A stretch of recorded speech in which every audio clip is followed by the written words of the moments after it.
with the floor. Jeez. Good evening. Welcome to the commission meeting for August 25th. Would you all join me for the Pledge of Allegiance, please?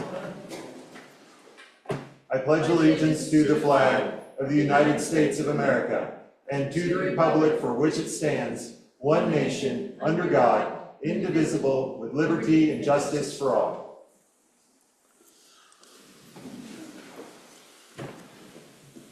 Manager McGill, a roll call, please.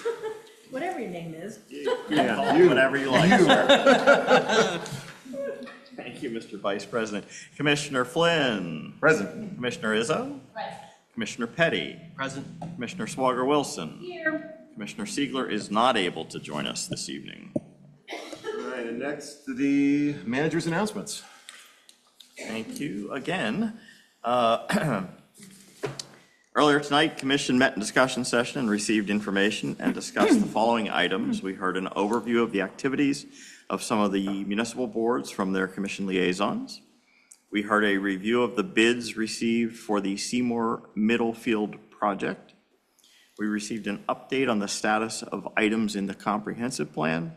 And we heard a review of items included in the 2027-2031 CIP with a focus on those items in the year 2027. Prior to that meeting, we met in executive session to receive legal advice from the solicitor on a variety of topics. The next meeting of the commission will be held on September 8th. That meeting will begin at 8 p.m. in this room. Here are the ways the public can participate. Either in person, you don't need to pre-register, simply show up at the appropriate meeting time and sign the sign-in sheet at the back of the room if you wish to speak, or remotely via the Zoom webinar format. Again, you don't need to pre-register, simply click the link located on the meeting agenda on the municipal website.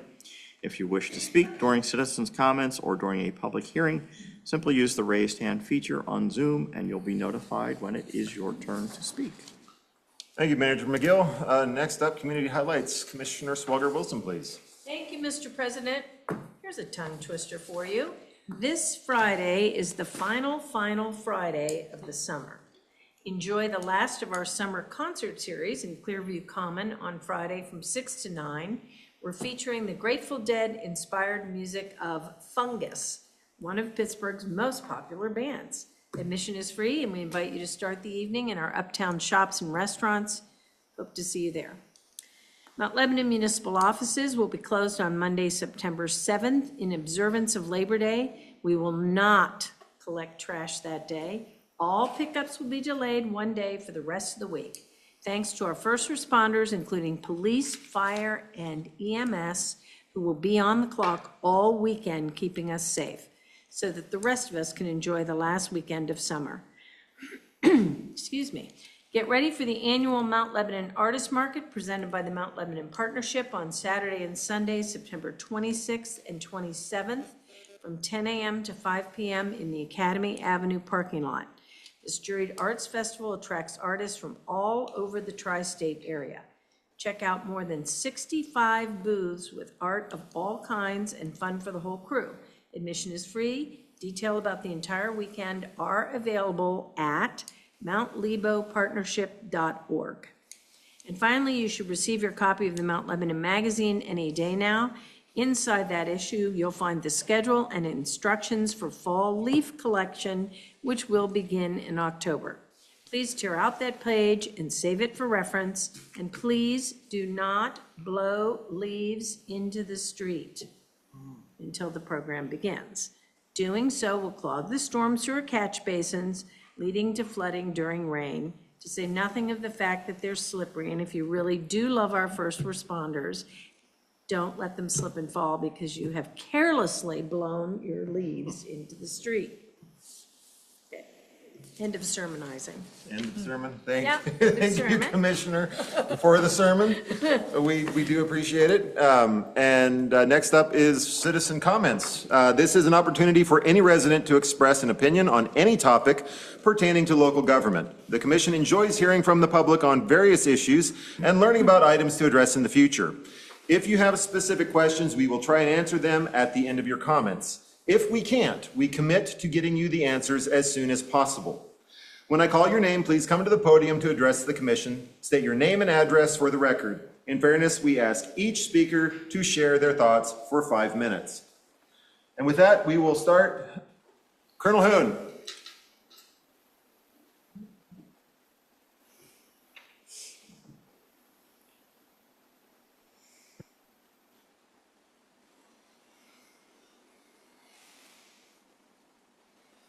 Bill Hoon, 456 Coolidge Avenue.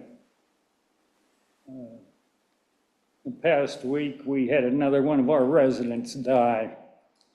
She was a senior, early 90s, probably one of the best people in the township. She gave of herself to everybody, and she will be missed. But getting back to the usual topic, recently I saw a doe, that's a female deer, standing in a downpour over 2 little ones. These animals care about their young just like we do ours. As a matter of fact, we have common ancestors. I don't know if you're aware of that. Reading a journal article recently about the beginnings of life and the branching of life. 4.2 billion years since life began on this planet. We have had ancestors on the planet only for 12 million years. We are one of 6 different species that were around in that length of time, about 12 million years. We're the last one left. And every year that passes, according to the information that I'm reading, we have 1% less chance of getting to the next year because we have unstable governments all over the planet, and we have some very dangerous people with nuclear weapons. What happens if Russian society comes apart?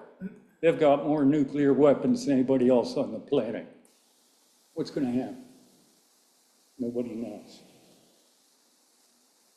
Unfortunately, we have a government that is not well liked. I mean, he's busy slamming Canada of all things. I've been to Canada many times. I love Canada. I love the Canadians. My wife had a close encounter with a bear in a park there because she said when it was there on the hillside, it looked like a cute little bear. And then it stood up and she realized, my God, 8, 9 feet of bear, that's a lot of bear. Okay, the people that I talk with quite a bit would like to know where this deer thing's going. I mean, we're into our 22nd year and nothing. You know, one person here might say that, sure, we've killed a lot of deer. We're making progress. No, we're not. People are speeding all over this township. They just laid down double lines on Scrubgrass Road. And I was down there talking to the mailman. Somebody was proceeding down that road toward Old Scrubgrass at a posted pace, let's say, 25 miles an hour. And somebody came up in a pickup truck, roared around that vehicle, loud enough for both myself and this mailman to look up. And he said, my God, did you see that? Happens every day. And that's why deer get killed in this township. It's not because they're being clumsy and bouncing off hillsides in front of cars. I have seen multiple times does come up to the edge of a road and look over their shoulder at their young ones and stand there and listen and look both ways until she was convinced it was safe to lead them across the road.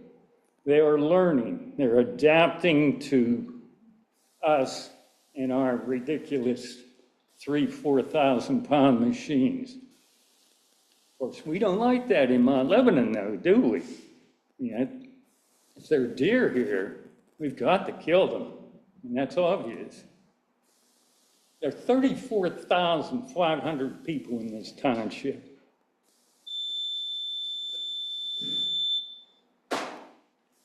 Yeah, so what? Should I, okay.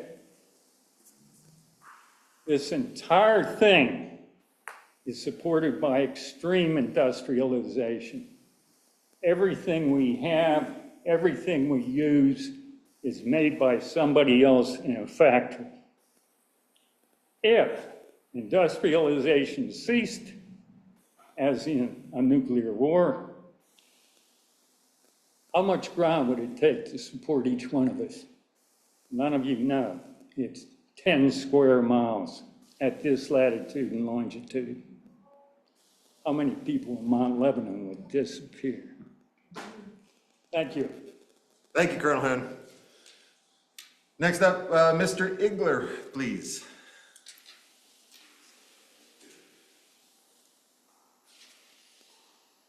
Dave Egler, 121 Poplar Drive.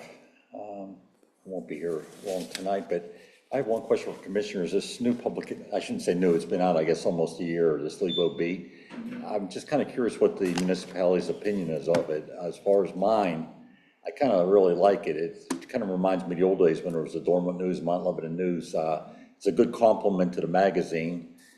The most recent issue seemed like somebody was here at the meeting last time in July, because almost every item that was discussed at the meeting was in here with a nice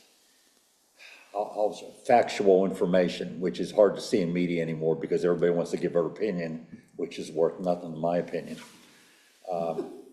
Is that sound right? But anyway, I think it's a good addition. There's information about the school district, schedules, everything. So I really like this and hope it continues. As far as any discussion items, going to the discussion session, a couple of things I'd like to comment on. I will be commenting more about the CIP. There are some issues in there, one of them near and dear to my heart, which I'll be bringing up, I'm sure, before the end of the year. That's been on the books for over a quarter century and always been pushed back, like the auto pens, always pushed back. The other thing I wanted to discuss, there was some discussion about the roads in Mount Lebanon.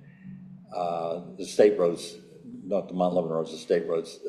I think this is the worst condition I've ever seen them this past year. It's a disgrace. I get it. They're digging up and you got the utilities coming through. I get it. And you don't plan on doing any real work until that's done. I understand that. But what about the potholes? I mean, really, on Cochran Road, I think it's at Arden. I'm not sure because every time I go by the road to look at the street sign, I have to dodge the potholes. They've been there for, I swear to God, a year. I think it's between sort of Scrubgrass and Beverly in that one lane. How much effort does it take to patch some potholes? And on Washington Road, they're all along the road. I mean, come on now. It took forever on Scott Road to patch some of those, and some of those were pretty nasty on Scott Road, another state road. But the section right near Washington Road on Scott Road is always very bad. The first 50 yards or so, I don't know what it is, but it is like a washboard at its best. I think blacktop doesn't work there. I think they should take the first 50 yards and do it in concrete, and get it done right. I mean, you watch cars there, they go out in the other lane many times to get around those holes. So shame on the state. I don't know where they're at, but as far as pothole patching, I have yet to see, I admit Scott Road, they snuck in one time, and did a few of the potholes there. But elsewhere in town, I don't see a PennDOT truck anywhere. You may see people standing there leaning on a shovel here and there in some places, but they're not out there doing the streets. And I think the Mount Lebanon should put a little pressure on our state to get some work done. Other than that, I'll make it a short evening for you all, okay? I'll make up for it next time. How's that? You were very generous with extra time. I would have, if I'd have known that, I'd been more prepared. Well, I can't speak for all the commissioners, but I will say that I personally am really impressed with our new local business that is putting out the Lebo Beat. And yeah, I agree, right? More local news is always better. Yeah, transparency is important, and the more people can get out and get the news is good. Mr. Stott. So I'm addressing this commission. Thanks for the opportunity again today. I'll keep my comments short. There's a few of you that I haven't commented to before, so nice to meet you. I'm the golf guy, so. Say your name and address. Yeah, he's Kyle Stott, 307 Oak Forest Drive. So I commented a couple of weeks back about the positive improvements to the golf course. I stand by those comments. The overall improvements, the conditions of play on the golf course have been great. The robo mowers have been a great addition, really keeping up with the maintenance of the rough. Greens and runouts have been also improved this year, so some noticeable improvements. Also to the signage, we did the trees. We took down a lot of the dead trees around. The fencing's out, which is also great. Don't know what might come next in that area because it is a rough area, and I'm sure you don't want people down in there in carts especially. So, we did miss some things this year. Aeration and top dressing. So we didn't budget appropriately for top dressing. So we punched the greens. We put big holes in the greens like the size of like nickels. And then we didn't fill it with sand, which is typical golf course maintenance because I was told, anyway, rumor that there was no budget for that. So that was a miss from a budgeting standpoint, right? There's staffing shortages, which are really evident on the weekends and lead to a drop in service levels on the weekends. So really, there's no adjustment for individual tee times. There's only twosomes and foursomes offered. They're only offered at 18-minute intervals. The course can at times become empty on the weekends, and there's really no accommodations for like inter-weekend play and kind of a call on the fly type of play. And I think that doesn't really serve the community, serve young people that don't make plans 3 days in advance, right? Serve people that like, oh, it rained in the morning and I'd like to get out this afternoon. That's the type of thing that a 9-hole golf course really should be serving, especially for residents. So I think that's been a miss this year and something that, we should look to improve in the future. When it comes to special projects, last year we got approved the special projects to improve the tee boxes, which was a huge capital investment in the course, and really love that for all types of play. It's really not something that benefits me personally, but my family and the women's golf leagues and the varsity golfers, women's golf, they all use those tees to improve play. I'm not seeing enough progress there, and I'm concerned that we're not going to spend that capital this year because we haven't started progress on it. And, in my line of business, if you don't spend the capital that's been allocated, then it goes into the next budget cycle and you've kind of wasted your opportunity. Really hate to see that happen because there's other capital projects that still need to be done at the golf course. And if we miss our opportunity this year and don't, take that budget line item that was approved last year, that I personally worked very hard for to get the approval, I think we'd miss an opportunity there. So tee box construction, really love to see that move forward so that next year we can look at repairing the men's tees, sand for the annual greens updates, right? And, other improvements like the electric carts, maybe improving the fencing that we took fencing down. So wanted to let you know that I'm still an advocate, a weekly golfer out there, right? Out there all the time, understand the operations of the course, want to advocate to make that a really special place for the community that I think it should be. And just want to let you know that I appreciate the progress that we made, but I don't believe we've gone far enough. I'll just offer to you a couple things. On the electric carts, we are in a current 5-year lease contract for the carts that we currently have. So we have to let that lease expire. If we are going to move to electric carts, then we also need to install the supporting infrastructure. And those carts would be recommended to be, out of the weather for the charging. So we are looking at that, but that's again, we've got to deal with the existing contract that's in place now. In terms of the project or any projects that are approved as part of the CIP, there are times when either due to the duration of a project or other factors that come into play, we don't necessarily get a project complete in the year that it was funded for. Usually what happens with those cases is we do what's called a budget carryover. to carry those funds over into the next year so that we can still complete that project. So we all, very rarely do we ever lose funding for a project. Thanks for the feedback. I'm a walker, so. Thank you. Thank you. Have a great evening. Nick, is there anybody online this evening? Nobody has their hand raised. All right, then we will conclude public comments, and we will move on to item number 3. Commissioner Izzo, please. Consideration of the minutes from the adjourned meeting held on July 28, 2026.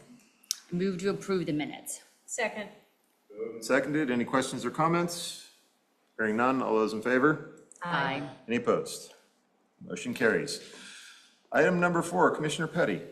Thank you, Vice President Flynn. Consideration for adoption of concurring resolution number R-1526, CDBG grant application for ADA sidewalk ramp upgrades.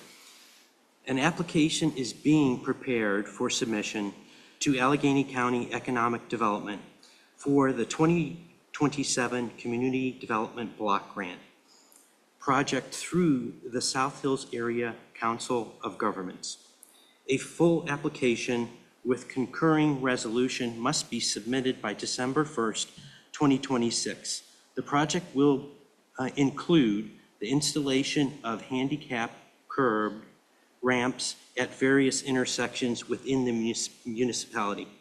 The municipal engineer has reviewed the document and recommends adoption of the resolution and transmitting it to SHACOG for submission to ACED.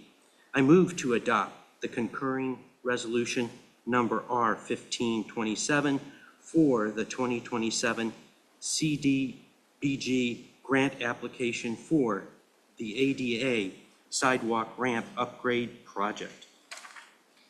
Second. Been moved and seconded twice. Do we have any questions or comments? Hearing none. All those in favor? Aye. Any opposed? Hearing none. Motion carries. Item number 5, Commissioner Swager Wilson, please. Thank you, Vice President Flynn. This is consideration of resolution number R-16-26, accepting a police traffic services grant. The Pennsylvania Department of Transportation is providing grant funds totaling $105,961.81.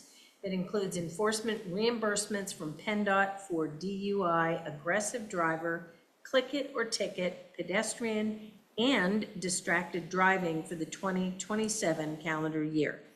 I move to adopt resolution number R-16-26, authorizing acceptance of the grant funds. Second. Been moved and seconded twice again. We will figure this out when there's, yeah. Means we really mean it. Yeah, we're excited about this. All those, or any questions or comments? No. All those in favor? Aye. Any opposed? Motion carries. Item number 6, Commissioner Izzo. Consideration for the award of the CDYR 50-7.5 2024 ADA Ramps Project, Mount Lebanon. Bids were received and opened July 30th, 2026 by South Hills Area Council Governments for the Mount Lebanon ADA Ramps Project. 5 bids were electronically submitted for the opening. This project is being administered by SHACOG and will be partially funded by the YR 50-7.5 Community Development Block Grant in the amount of $20,000. This project includes the installation of handicap curb ramps at various locations throughout the municipality of Mount Lebanon. The municipal engineer has verified the bids as follows: contractor Joe Palmieri Construction, $40,000, Fryer Excavating LLC, $50,000, Berardi Landscapes LLC, $70,000, Michael Fasciano Contracting Inc., $81,200, N&N Landscaping LLC, $91,342. The municipal engineer has reviewed the bids and determined the low bid to be accurate.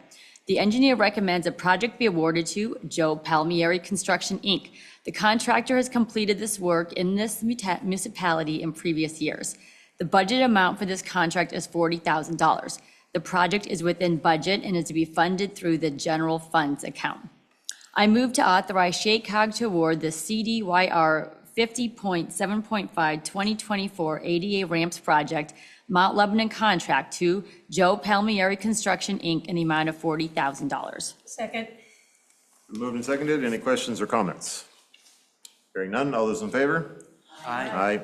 Any opposed? Motion carries. Item number 7, Commissioner Petty. Thank you. Consideration to purchase a DUI traffic trailer, 46 active shooter kits, and 49 upgraded optics. The police department has requested the purchase of a DUI traffic trailer. The MLPD Traffic Services Unit administers the South Hills DUI Task Force. Aggressive driving and DUI grants require that these operations to utilize a trailer to house equipment, provide lighting, and logistical support during these initiatives. The MLPD also utilizes the trailer during in-house driving training and school evacuation drills. The current trailer is approximately 30 years old and does not provide sufficient protection for the equipment contained within. Tom's Trailer has provided a price of $9,320 under the CoStarz contract 0000152113. The police department is also requesting approval for the purchase of 46 active shooter kits. The active shooter kits provide officers with ballistic protection and life-saving capabilities. These kits include lightweight ballistic rifle panels, ballistic panel carriers for non-uniformed personnel, and go bags that contain extra rifle magazines and life-saving equipment. These kits will be issued to each officer to avoid excessive communal wear and tear. The total cost of these items contained in the active shooter kits is $79,202.40 from Northeast Uniforms under CoStarz contract 037E22044. Finally, the police department is requesting the purchase of 49 optics to include in the active shooter kits. These optics will provide binoculars and monoculars for issuance and use during a myriad of emergency situations and surveillance details. Officers were previously issued a limited supply of communal units, which have now reached their end of useful life due. Again, individual issuance allows for extended service time due to singular care and maintenance. The cost of this equipment is $5,343.46 from Straumann Enterprises, Inc. under GSA Contract 47QSWA 20D006G. The total cost of this proposal is $93,876.85 to be paid from the Department of Treasury forfeiture funds. I move to approve the purchase of a DUI traffic trailer, 46 active shooter kits, 49 upgraded optics, utilizing non-budgeted Mount Lebanon Police forfeiture funds received from the U.S. Department of Treasury in the amount of $93,876.85, utilizing CoStarz contract 000152113 and CoStarz contract 037E22044 and GSA contract 47QSWA 20D006G. Second. Moved and seconded. Thank you for that long read. Dissertation. Any questions or comments? Hearing none. All those in favor? Aye. Any opposed? Motion carries. Item number 8, Commissioner Sparger Wilson. And now, on to a more positive motion. This is consideration of commencement of pension benefits. The employee detailed below has requested benefit commencement commensurate with the terms of their pension plan. Dominique D. Pasquale, General Employees, 9/1/2026. I move to approve benefit commencement for Dominique D. Pasquale, and we do wish him all the best in his retirement. Second. Been moved and seconded. Questions, comments? Hearing none. All those in favor? Aye. Aye. Any opposed? Item number 9. Commissioner Izzo, please. Thank you. Consideration of the expenditure list for July totaling $8,157,203.18. I move to approve the expenditure list for July totaling $8,157,203.18. Second. Motion moved and seconded. Any questions or comments? Hearing none. All those in favor? Aye. Aye. Any opposed? Motion carries. Item number 10, Commissioner Petty. Thank you. Department reports, I ask that the reports be filed and received. And so they shall. And ladies and gentlemen, we are adjourned. Thank you very much. Have a good evening.